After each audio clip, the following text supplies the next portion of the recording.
ડાકોર મંદિરમાં હવે મનોરથ કરવા મોંઘા પડશે, તમામના ભાવમાં તૂતિંગ વધારો। ડાકોરના રણછોડરાયની ભક્તિ હવે ભક્તોને મોંઘી પડશે, કેમ કે ડાકોર ટેમ્પલ કમિટી ભક્તો દ્વારા કરવામાં આવતા તમામ મનોરથના લાગમાં ધરખમ વધારો કરાયો છે। ડાકોર મંદિરના સોનાના શિખર ઉપર ધજા ચડાવવા પહેલા ભક્તોને 610 રૂપિયા ખર્ચવા પડતા હતા, પરંતુ હવે ખર્ચવા પડશે 2500 રૂપિયા। એ જ શિખર ઉપર 52 ગજની ધજા ચડાવતા ભક્તને પહેલા 2500 આપવા પડતા હતા, હવે ખર્ચવા પડશે 11000 રૂપિયા। તો બાધા માનતાના રાજભોગમાં ભક્તોને પહેલા ભરવા પડતા હતા 3900 રૂપિયા, હવે ભરવા પડશે 9345 રૂપિયા। તો ભક્ત દ્વારા કરાવાતા કુંજ મનોરથમાં પહેલા ભક્તોને ભરવા પડતા હતા 5100 રૂપિયા અને હવે ભરવા પડશે 11000 રૂપિયા। તો પહેલા ભક્તો જો તુલસી વિવાહ કરાવવા હોય તો ભરવા પડતા હતા 25000 અને હવે ભરવા પડશે 51000। વડોદરાના અટલ બ્રિજ પર કાર બેકાબુ બની બીજી કાર સાથે અથડાઈ તો વલસાડમાં રિવર્સમાં આવ્યું મોત। બ્રિજ પર પૂરપાટ દોડતી કાર ચાલકે અચાનક સ્ટીયરિંગ પરથી કાબુ ગુમાવ્યો અને પહેલા બ્રિજની દિવાલ સાથે ટકરાઈ અને પછી અન્ય કારને ટક્કર મારી ઊંધી વળી ગઈ। દ્રશ્યો વડોદરાના છે, જેના સૌથી વ્યસ્ત અને જાણીતા અટલ બ્રિજ પરથી રૂવાડા ઉભા કરી દે તેવા દ્રશ્યો સામે આવ્યા છે। ગેંડા સર્કલથી ગોત્રી તરફના માર્ગ પર ટ્રાફિક રાબેતા મુજબ ચાલી રહ્યો છે, ત્યારે અચાનક એક કાર ચાલક સ્ટીયરિંગ પરથી પોતાનો કાબુ ગુમાવે છે। માતેલા સાંજની માફક આવતી કાર બેકાબુ બની પહેલા બ્રિજની દિવાલ સાથે ધડાકાભેર અથડાઈ છે। ટક્કર એટલી જોરદાર હતી કે કાર ત્યાંથી ઉછળીને બાજુમાંથી પસાર થતી બીજી કારને અડફેટે લે છે અને રોડની વચ્ચોવચ્ચ ભયાનક રીતે પલટી ખાઈ જાય છે। આ જોરદાર ટક્કર અને કારને રોડ પર ગોતા ખાતી જોઈને પાછળ આવતા અને આસપાસના વાહન ચાલકોમાં ભારે ફફડાટ વ્યાપી ગયો હતો। બ્રિજ પર થોડીવાર માટે અફરાતફરીનો માહોલ સર્જાયો હતો। કારની હાલત અને અકસ્માતની ભયાનકતા જોતા કોઈ મોટી હોનારત સર્જાય હોવાની ભીતિ હતી, પરંતુ સદનસીબે આ ગમખ્વાર અકસ્માતમાં એક મોટી જાનહાનિ ટળી ગઈ છે।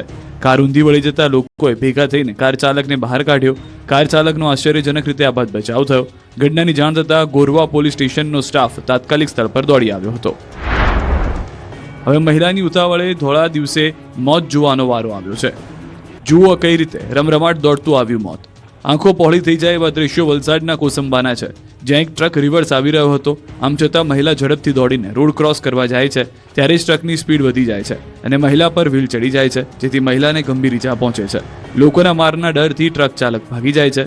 ભાગડાવાડના નવીનગીરી વિસ્તારમાં થોડીવાર માટે અફરાતફરી મચી ગઈ। ટ્રકે સૌપ્રથમ એક ઘરની દિવાલ અને એક વીજપોલને ટક્કર મારી અને ત્યારબાદ રસ્તા પરથી પસાર થઈ રહેલી એક મહિલાને અડફેટે લીધી। વીજપોલને ટક્કર વાગતા આસપાસના વિસ્તારનો વીજ પુરવઠો પણ ખોરવાયો, તો ટ્રકની ટક્કરથી દિવાલ પણ તૂટી ગઈ। આ તરફ દાહોદમાં ખાનગી બસને અકસ્માત નડ્યો। ઉજ્જૈનથી સુરત જતી બસ અકસ્માત નડ્યો। 19 લોકોમાંથી 6 લોકોને ઈજા પહોંચી। વાપીની કંપનીમાં ભીષણ આગથી દોડધામ। વાપી જીઆઈડીસીના થર્ડ ફેઝ વિસ્તારમાં આવેલી ખાનગી કંપનીમાં આગ લાગતા આજુબાજુની કંપનીઓમાં પણ દોડધામ મચી ગઈ હતી। આ કંપની કલર બનાવતી હોવાથી જ્વલનશીલ કેમિકલ અને પદાર્થો પણ મોટી માત્રામાં સંગ્રહ કરેલા હોવાથી થોડીક વારમાં આગે મોટું સ્વરૂપ ધારણ કર્યું અને આસપાસના વિસ્તારમાં ધુમાડા પ્રસરી ગયા। જોકે ફાયર બ્રિગેડની ટીમોએ ભારે જહેમત બાદ આગ પર કાબુ મેળવ્યો। આ ઘટનામાં કોઈ ઈજા કે જાનહાનિ થઈ નથી। સુરતના મસાલા માર્કેટમાં આરોગ્ય વિભાગની તવાઈ। સુરતમાં ભેળસેળિયા તત્વો પર આરોગ્ય વિભાગે તવાઈ બોલાવી છે। સતત 2 દિવસથી આરોગ્ય વિભાગ ભેળસેળ કરતા લેભાગુ પૈસાના પૂજારી બનેલા વેપારીઓના એકમ પર તવાઈ બોલાવી રહી છે। ગઈકાલે આઈસ ગોલા અને મેંગો શેકના વેપારીઓને ત્યાં દરોડા પાડ્યા હતા। કલર મિક્સ કરતા હોવાનું સામે આવ્યું, ત્યારે શુક્રવારે મસાલા માર્કેટમાં આરોગ્ય વિભાગની ટીમે પહોંચીને સપાટો બોલાવ્યો। સુરતમાં આરોગ્ય મંત્રી પ્રફુલ પાનસેરિયાના આદેશ બાદ આરોગ્ય તંત્ર હરકતમાં આવ્યું। મસાલા વિક્રેતાઓ સામે કાર્યવાહી શરૂ કરવામાં આવી। ગોળદોડ રોડ પર આવેલા જીવીએમ મસાલા વિક્રેતા પર સુરત મહાનગરપાલિકાના આરોગ્ય વિભાગે દરોડા પાડી તપાસ હાથ ધરી। મસાલા ભરવાની સિઝન દરમિયાન ભેળસેળયુક્ત ખાદ્ય પદાર્થોના વેચાણની આશંકાને ધ્યાનમાં રાખીને આ કાર્યવાહી કરવામાં આવી। આરોગ્ય વિભાગે સ્થળ પરથી મરચું પાવડર, હળદર, ધાણા જીરું તેમજ અન્ય તૈયાર મસાલાના નમૂના એકત્રિત કરી લેબમાં તપાસ માટે મોકલ્યા। હાલ મસાલા ભરવાની સિઝન ચાલી રહી હોવાથી કોઈ પ્રકારની ભેળસેળ તો થતી નથી ને તેની વિગતવાર તપાસ કરવામાં આવશે। ભેળસેળ સામે આરોગ્ય વિભાગે કડક વલણ અપનાવતા વેપારીઓમાં ફફડાટ ફેલાયો છે। રાજકોટવાસીઓ બર્ગર કિંગમાંથી બર્ગર ખાતા પહેલા સાવધાન, વાસી વસ્તુઓ મળી। રાજકોટવાસીઓ બહારનું ખાતા પહેલા સાવધાન, ભૂલે ચૂકે પણ બર્ગર કિંગમાં કંઈ ખાવા જતા નહીં। જો બર્ગર સહિતની વસ્તુઓ ખાધી તો તમારી તબિયત બગડવાના 100% ચાન્સ છે, કેમ કે આરોગ્ય વિભાગે રાજકોટના ફાસ્ટ ફૂડ એકમો પર દરોડા પાડ્યા। કાલાવડ રોડ પર આવેલ બર્ગર કિંગમાંથી તપાસ કરતા એક્સપાયરી ડેટનું દૂધ ઝડપાયું, જેથી બર્ગર કિંગને 10,000 રૂપિયાનો દંડ ફટકાર્યો। ઉપરાંત 21 જેટલા ધંધાર્થીઓને ત્યાં તપાસ કરવામાં આવી, જેમાંથી 4ને લાયસન્સની સૂચના અપાઈ, જ્યારે 17 જેટલા ધંધાર્થીઓને ત્યાં સ્થળ પર નમૂના પરીક્ષણ કરાયા। ખેડામાં ધારાસભ્યએ ભ્રષ્ટાચારનો પર્દાફાશ કરતા કેનાલને જેસીબીથી તોડવામાં આવી।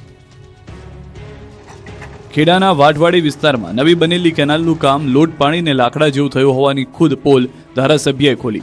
મહેમદાબાદના ધારાસભ્ય અર્જુનસિંહ ચૌહાણે લોકોની ફરિયાદ બાદ કેનાલમાં તપાસ કરતા હથોડીથી ભ્રષ્ટાચારના પોપડા ખરી પડ્યા. સમગ્ર કેનાલના ભ્રષ્ટાચાર થયા હોવાના ખુલાસા થયા, જેને લઈને સીએમ સુધી રજૂઆત કરાઈ, જેને લઈ તંત્ર એક્શનમાં પણ આવ્યું અને કેનાલમાં જેસીબી ઉતારી આખી કેનાલને તોડી નાખવામાં આવી. ભ્રષ્ટાચારની કેનાલ પર ફરી વળ્યું દાદાનું બુલડોઝર. ભ્રષ્ટાચારીઓ સાવધાન થઈ જજો, હવે ખેડૂતોના હક પર તરાપ મારનારાઓની ખેર નથી. ખેડાના વાટવાડીમાં નવી બની રહેલી કેનાલમાં ભ્રષ્ટાચારની પોલ ખુલતા જ રાજ્ય સરકાર એક્શન મોડમાં આવી. ભ્રષ્ટાચારની આ કેનાલ પર આજે દાદાનું બુલડોઝર ફરી વળ્યું. અંદાજે 2 કરોડ રૂપિયાથી વધુના ખર્ચે બની રહેલી આ કેનાલમાં હલકી ગુણવત્તાનું કામ થયું હોવાની ફરિયાદ ઉઠી. સ્થાનિક ધારાસભ્ય અર્જુનસિંહ ચૌહાણે પોતે ખેડૂતો સાથે મળીને આ કૌભાંડનો પર્દાફાશ કર્યો, જેના પગલે ગાંધીનગર અને નડિયાદ સિંચાઈ વિભાગની ટીમો દોડતી થઈ.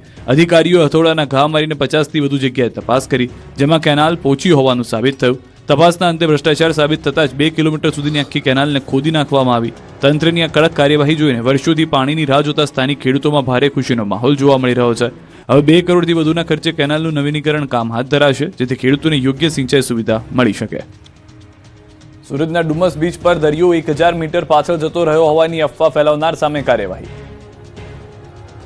છેલ્લા કેટલાક દિવસથી સુરતનો પ્રસિદ્ધ ડુમસનો દરિયો પાછળ જઈ રહ્યો છે અને સુરતમાં મોટી સુનામી આવવાની છે તેવી સોશિયલ મીડિયામાં અફવાનું બજાર કરવામાં આવ્યું હતું. અફવાએ એવું જોર પકડ્યું કે લોકોમાં ડરનો માહોલ ઊભો થઈ ગયો. સુરતના ચોરે અને ચોકે દરિયો પાછો જતો રહ્યો અને મોટી કુદરતી આફત આવવાની છે વાતો થઈ, જેથી સુરત પોલીસ હવે એક્શન મોડમાં આવી અને અફવા ફેલાવનાર સામે લાલ આંખ કરીને અફવા ફેલાવનાર સામે ગુનો નોંધી કાર્યવાહી કરી હતી. રાજસ્થાનના શુભમ નામના યુવાન વિરુદ્ધ ગુનો દાખલ કરાયો છે. પોલીસ તપાસમાં એક સામાન્ય પ્રક્રિયા અથવા ભ્રામક વિડીયો હોવાનું સામે આવ્યું છે. 11 લિંક દ્વારા અફવા ફેલાવવામાં આવી હતી, જેને દૂર કરવામાં આવી છે. પોલીસે ચીમકી આપી છે કે આવી ખોટી માહિતી ફેલાવી શહેરમાં ભયનો માહોલ ઉભો કરનારા તત્વોને બક્ષવામાં આવશે નહીં. કે આવી કોઈ પણ પ્રકારની ન્યૂઝને આગળ ફોરવર્ડ ના કરવામાં આવે અને આ બધી જ ર્યુમર્સ જે છે બેસલેસ અને મિસઇન્ફોર્મેશન છે. આવી કોઈ પણ બાબત થયેલ નથી અને આ એકદમ સત્યથી વિપરીત છે, કેમ કે આ એકદમ નેચરલ ફિનોમિના છે જે પાણી હાઈ ટાઈડ થાય ત્યારે ઉપર આવી જાય છે. પંચમહાલના કાલોલમાં નગરપાલિકામાં તોડફોડ થઈ. કોઈ ખુરશી લઈને મંડી પડ્યું તો કોઈ પાટા મારવા લાગ્યું, કોઈએ કાચ તોડ્યા, કોઈએ દરવાજામાં ખુરશીઓ મારી. કાલોલના લોકો એવા વિફર્યા કે નગરપાલિકાની ઓફિસે પહોંચીને હંગામો મચાવી દીધો. કાલોલમાં વિકાસના કામો થતા ન હોવાના આક્ષેપ સાથે લોકો રોષે ભરાયા. આક્રોશ સાથે નગરપાલિકાની ઓફિસે પહોંચી ગયા હતા અને પ્રાથમિક સુવિધાથી ત્રસ્ત લોકોને કચેરીમાં કોઈ ન મળતા રોષ વધુ ઉગ્ર બની ગયો. કચેરીમાં આક્રોશિત સ્થાનિકોએ તોડફોડ કરી દીધી હતી. ચીફ ઓફિસરની કેબિન અને પાલિકા પ્રમુખની કેબિનમાં કોઈ હાજર ન હોવાથી બહાર પડેલી ખુરશીઓ ઉપાડીને તોડફોડ કરી. કચેરીના કાચ તોડી નાખ્યા. હજી પણ કામ નહીં થાય તો આંદોલન કરવાની ચીમકી ઉચ્ચારી. નોંધનીય છે કે વોર્ડ નંબર 4માં વિકાસના કામો ન થતા હોવાની રજૂઆત કરી. ગટર માટે ખોદેલા ખાડાથી પણ સ્થાનિકો ત્રસ્ત હતા. 2 મહિનાથી દૂષિત પાણી આવતું હોવાની પણ ફરિયાદ છે. અનેક રજૂઆતો કરવા છતાં સમસ્યાનું નિરાકરણ ન આવતા સ્થાનિકોએ આકરા પાણીએ જોવા મળ્યા. ગુજરાતમાં પીએમ મોદીના સ્વાગત માટે તૈયારીઓનો ધમધમાટ. પશ્ચિમ બંગાળમાં ભાજપની ભવ્ય જીત બાદ પ્રથમવાર પ્રધાનમંત્રી નરેન્દ્ર મોદી 2 દિવસ ગુજરાતના પ્રવાસે આવી રહ્યા છે, ત્યારે તેમની તૈયારીઓ માટેનો ધમધમાટ શરૂ થઈ ગયો છે.